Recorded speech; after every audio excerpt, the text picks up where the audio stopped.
brought to you courtesy of the red, white, and blue. I am a real American, fight for the rights of every man. American woman, mama, let me be. Born in the USA. And good morning, good afternoon, and good evening, everybody. It's another one of Mr. Eschbacher's kitchen lectures here. Today we're going to talk about urbanization and do a little bit of review for immigration. And one of the things that you guys learned back in 10th grade, whether it was AP World or 10th grade Global Studies, is that industrialization leads to urbanization. So as we continue learning about the Gilded Age in AP American history, it's important to remember that the growth of these corporations accompanied, if we're doing contextualization, the growth of urban America. Cities in the United States grew. And if you think about our own lives, when we grow rapidly, that leads to growing pains. And yeah, we're going to see some big time growing pains with these cities. We're going to learn a new word today, the megalopolis, where cities themselves even begin to merge together. We'll talk about mass transit and how these transportation systems cause cities to grow.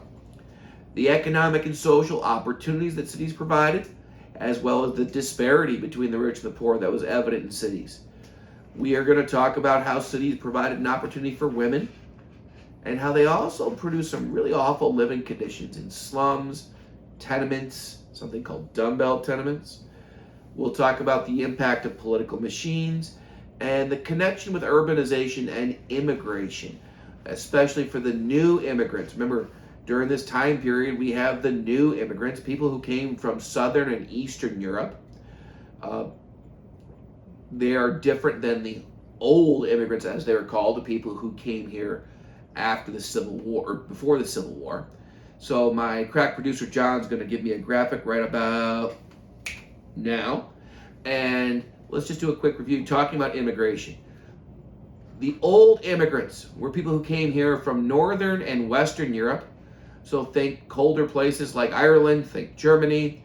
The old immigrants were Catholic and Protestant, and they tended to be more skilled laborers than the new immigrants because their cultures and their languages were a little more similar to the native-born Americans at the time. They did have an easier time assimilating, but they also did encounter nativism. And of course, if I say nativism, you say, that's right, they took our jobs. They took our jobs! So they had nativism because of their Catholic religion, these old immigrants. They had to endure stereotypes, you know, in the 1840s when you had all these Whig reformers in the Second Great Awakening and the antebellum era. And you had that temperance movement. A lot of that was directed towards the old immigrant groups like the Irish and the German. And some of these old immigrants skipped northern cities. Many of them moved in cities in the Northeast, but some of them actually just moved out west directly. Now, if we talk about who the nativists were for those old immigrants, we talk about the American Party, aka the Know-Nothings, who wanted to restrict the rights of immigrants. They wanted to restrict immigration.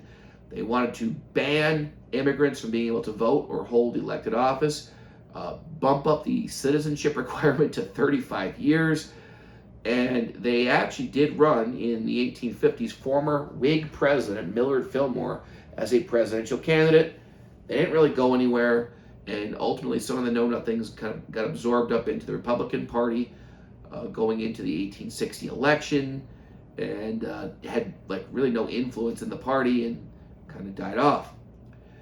For the new immigrants, again, they're called new immigrants because they come from new regions.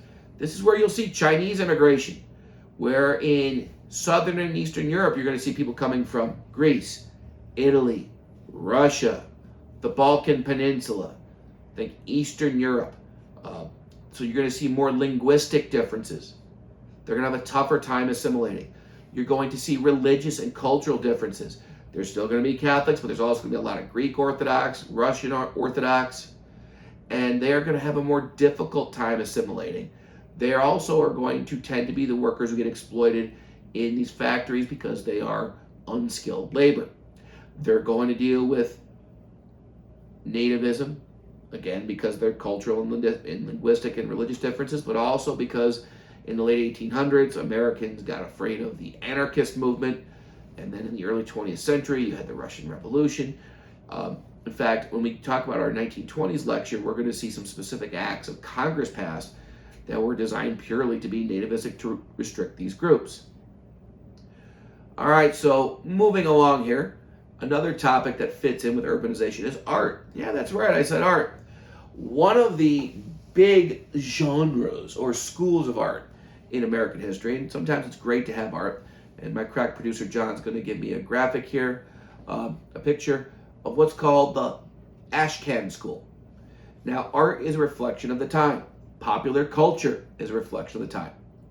You know, we're going to learn about jazz music with the 1920s, rock and roll with the 50s and 60s.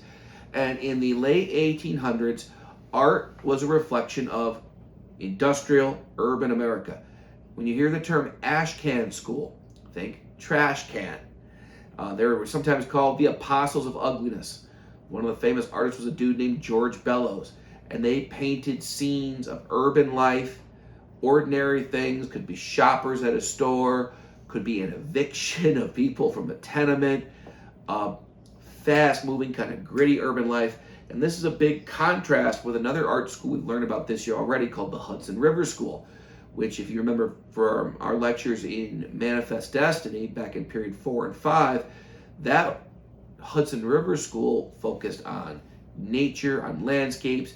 Very often people were not in it at all. It was very romanticized to go along with the Romantic era, an emphasis on the supernatural, on Manifest Destiny. Well, not this Ashcan School during the Gilded Age. Realism, art to kind of show what city life was like, the good, the bad, and the ugly. All right, so let's get at it. Let's talk about urbanization and city life. One of the things that you're going to see in American cities is as they grow more crowded, they begin to grow up. This is where we start to first see skyscrapers. And the two big cities you want to think of for this time period are New York City and Chicago. And none of this could have happened if it wasn't for the growth of the steel industry, especially, again, think Andrew Carnegie. And as these skyscrapers got bigger, they in many ways became works of art. They became monuments for these corporations instead of TV commercials. They became logos. You know, they might have the last name of a robber baron, you know, just to stroke some rich guy's ego.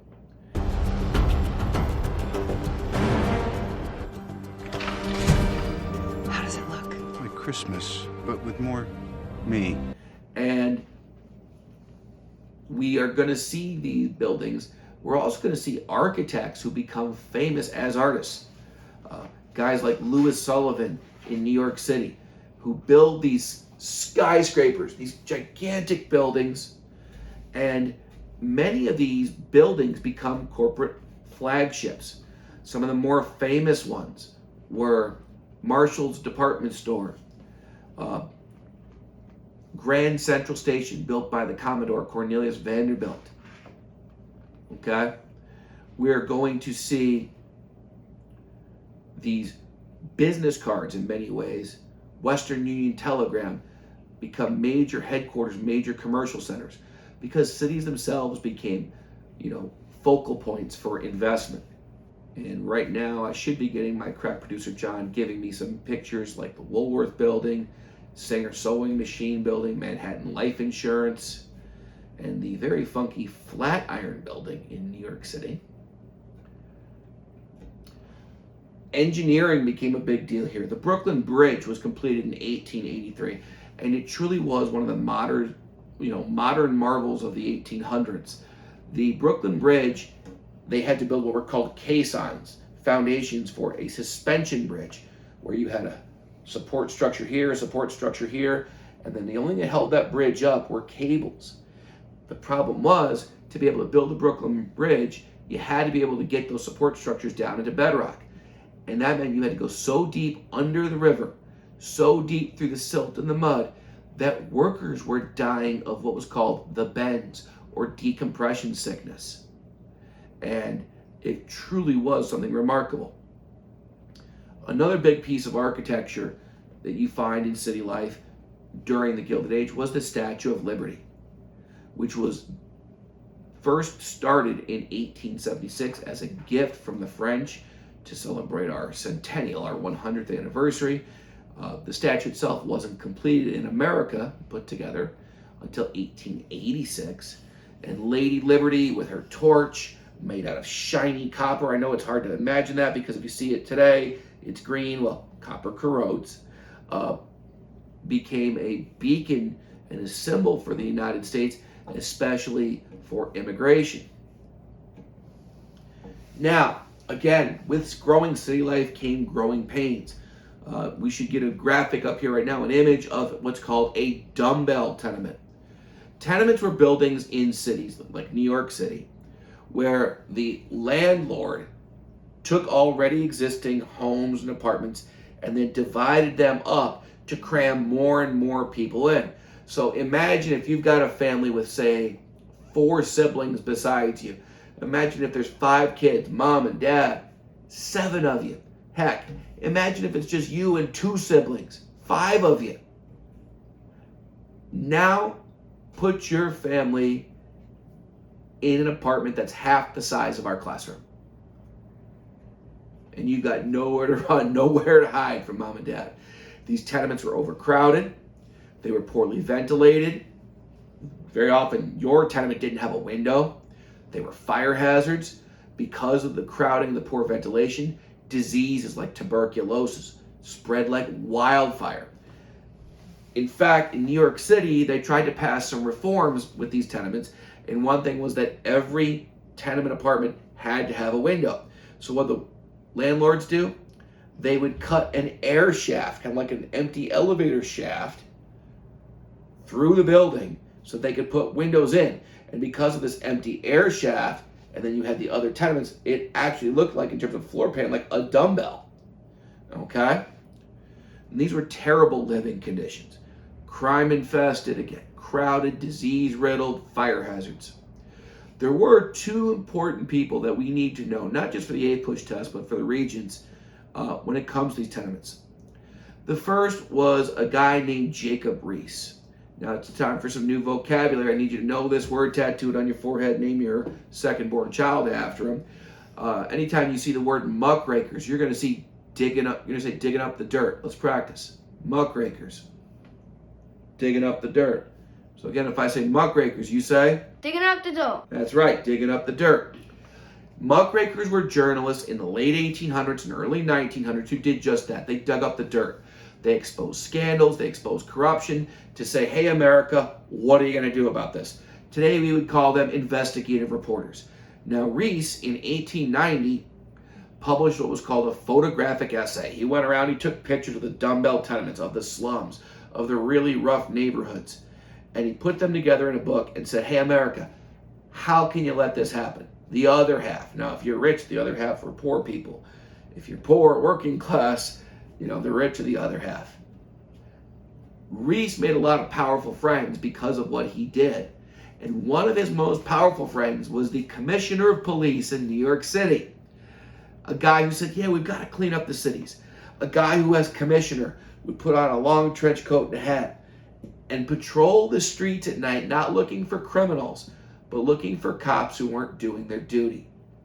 He'd go into taverns and saloons and find cops who were sitting at a bar instead of walking the beat. He mandated that all cops carry guns, and they had to be proficient and take target practice. And his name was Teddy Roosevelt. Yep, that's right. This moment in Mr. Eschbacher's Hero Worship brought to you by Teddy Roosevelt. And Roosevelt and Riis hit it off, and they both fought for reforms. There were some other reformers in urban politics. Another was a guy named Lincoln Steffens. And we'll get a picture of Lincoln Steffens up here.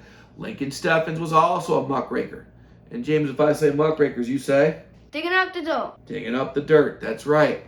Steffens was a muckraker up in Minnesota, and he wrote about political machines in the Twin Cities of Minneapolis and St. Paul.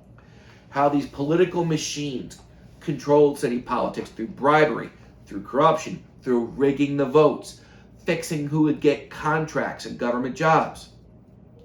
And Stephen's book did lead to several reform movements.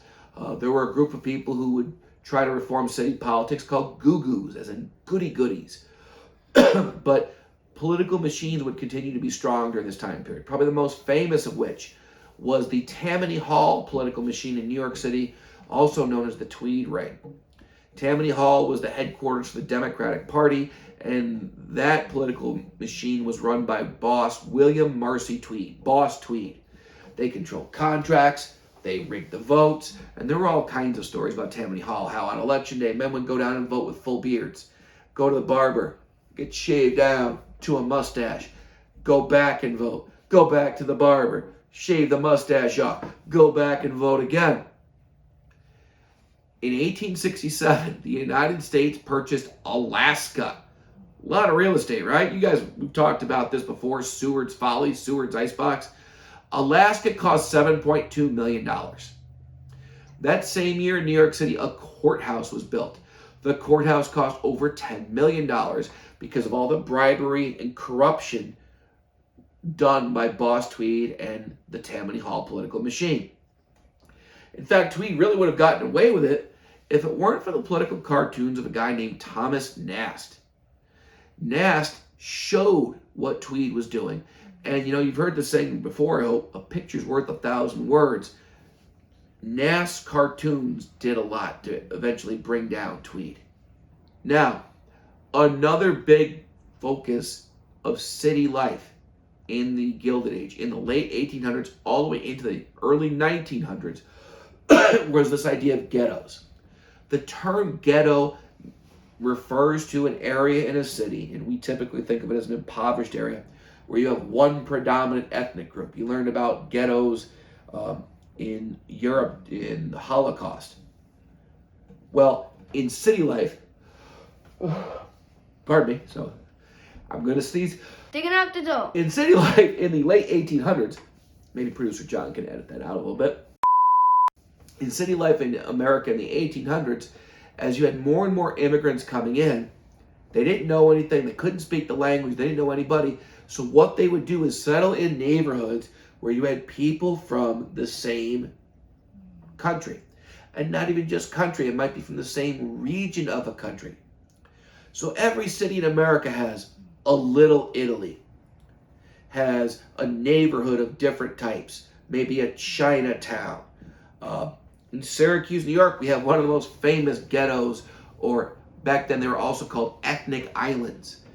In Syracuse, we have Tipperary Hill, Tip Hill as it's called, the only upside down stoplight in America. And it's upside down because the Irish kids in the Tip Hill neighborhood hated seeing traffic lights with the red light, red being the color of the British Protestants, over the green light, the color of the Irish Catholics. So they threw rocks at the traffic light and kept breaking it until the city of Syracuse finally got smart and said, okay. And they flipped over the light. Now, there was a time once when Syracuse said, forget this. They flipped the light back over, and the Irish kids in Tip Hill, they took care of that until Syracuse flipped it over. But you would see Jewish neighborhoods, again, Chinatowns, any ethnic group you can think of. And if you think in central New York, if you go to the city of Syracuse, there's a Greek fest. There's a German fest. There's all kinds of different ethnic festivals where you can taste all kinds of amazing food. And that's just city life. Okay? Now, urban growth. Let me just kind of spit some numbers at you. Again, industrialization leads to urbanization. And oh my gosh, did these cities grow. Cities became centers of transportation. And they grew partially because better transportation, like elevated rail cars, trolleys, where you could work in the downtown inner part of the city, but then you could get on a trolley, on an elevated train, and quickly get out to the outer edge or even the suburbs and away from some of the rough conditions in city life. Cities would often develop wherever you changed transportation. For example, Seattle, Washington in 1870, Seattle and the state of Washington had a population of about 1,100 people. 30 years later, Seattle had over 237,000 people. That's a 21,000% increase. Why? Because the Northern Pacific Railroad connected to Seattle where they had steamboat stations. Portland, Oregon increased by 990%. Los Angeles, a city in Southern California where 3 different railroads converge, went from 5,000 people in 1870 to 102,000 people. That's a 1,000, it's almost 1,700%. And New York increased. Already big because of the Erie Canal, went from 1.4 million to 3.4 million. Some of these cities increased not because of internal movement, but also, in the case of New York or other places, because of external movement. Because better technologies like steamboats meant more immigrants were coming in and they were going to settle in these factories. Now, a couple big things to think about. City life in of itself can be tough. Again, you can get disparities between the rich and the poor. And Gilded Age industrialization also created big differences among the people who are, quote, the winners and the losers. You see this by looking at who helped the poor. Again, these cities grew so fast, many of them didn't have social services. Many of them couldn't even have proper sanitation for things like sewage. I learned a couple of years ago the difference between a vacation and a holiday. I was at a diner in the Adirondacks, and they had this neat little article, and we had our pancake breakfast. And if you go away for a few days to have some fun and relax, you take a holiday. The term vacation literally goes back to the late 1800s and early 1900s when people would vacate.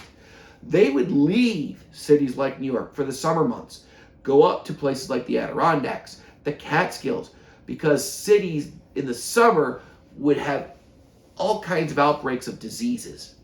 So they would vacate, leave their apartment just to try to go to a safer, healthier place. So who provided these services? Who helped the poor? Well, early on, it was the political machines. Yes, those same political machines that I told you were corrupt. They were corrupt good guys? Or good bad guys? Either way, they used this opportunity to make sure they could stay in power. If you were somebody who lived in the city and you had a problem, maybe you're going to get evicted from your apartment, you'd go see your local political boss. Now, your political boss was not going to be the mayor. He was going to be your alderman, one of your city councilmen, your local politician.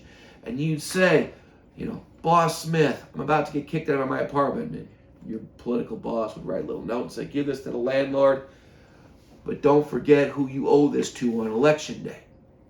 Your kid got in trouble with the law. Here, give this note to the judge. You remember, though, on election day.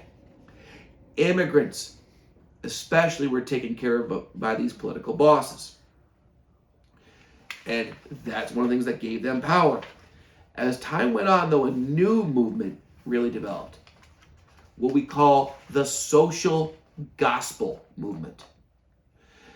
And we've talked about religious movements already this year. We've talked about the First Great Awakening. We've talked about the Second Great Awakening. Here's our next religious movement for period 6 and into period 7.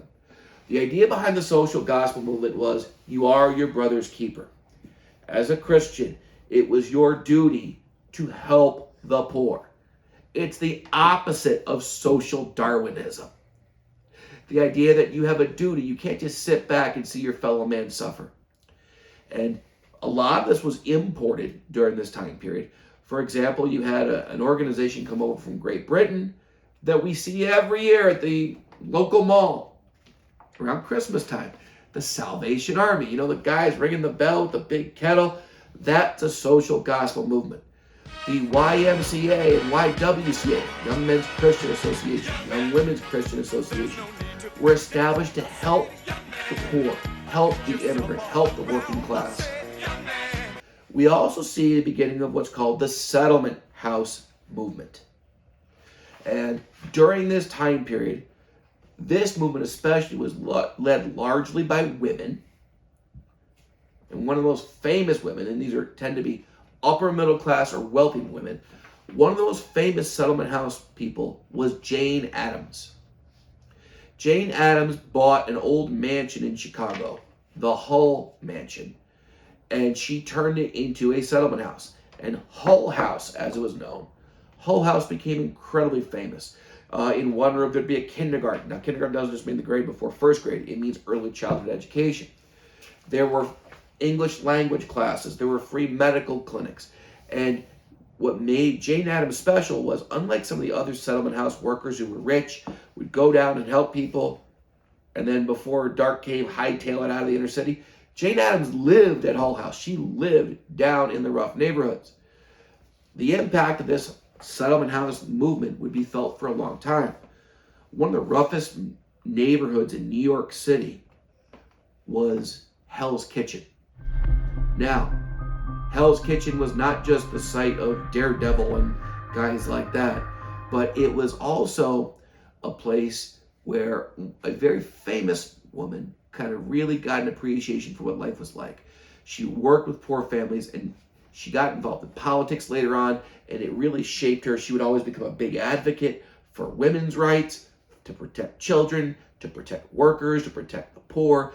Her name was Eleanor Roosevelt, and she took her experiences working in Hell's Kitchen in a settlement house, and she was all over her husband, President Franklin Roosevelt, you're not doing enough for the poor, you're not doing enough for African Americans, you're not doing enough for children. And she really took this experience to heart. Another woman named Frances Perkins went on to become the first woman to serve in a presidential cabinet. She was Secretary of Labor under FDR. And so this settlement house movement became a big deal.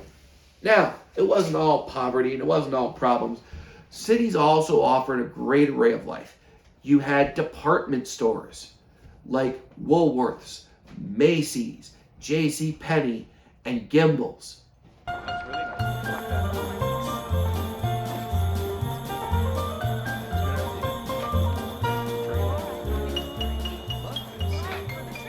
And these massive department stores where you could buy everything in gigantic, iconic buildings. Cities became centers of trade, centers of shopping. They also became centers of what became known as the bachelor subculture. You could hear all kinds of musical performances. Now, the big musical style, and I think right about now, executive producer John's going to start playing some ragtime music for me in the background. Ragtime was like the father to jazz. Jazz comes out of ragtime. And the big ragtime performers today were guys like Scott Joplin and Jelly Roll Morton. So imagine like the father of jazz. That was one thing you had. Vaudeville shows became a real big deal. Vaudeville was like a variety show. A lot of comedy, but you also had some singing and dancing. And some famous 20th century performers started in vaudeville. Abbott and Costello, famous for their comedy routine, Who's on First, and all the movies they made. Lucille Ball, one of the most famous TV stars of the early in 1960s and then the 1950s. And then on, Bob Hope, who entertained Americans for decades during and after World War II. They all got their start in vaudeville. Sports became a big deal. In 1869, the first college football game was played between Rutgers and Princeton. Professional baseball came into its own.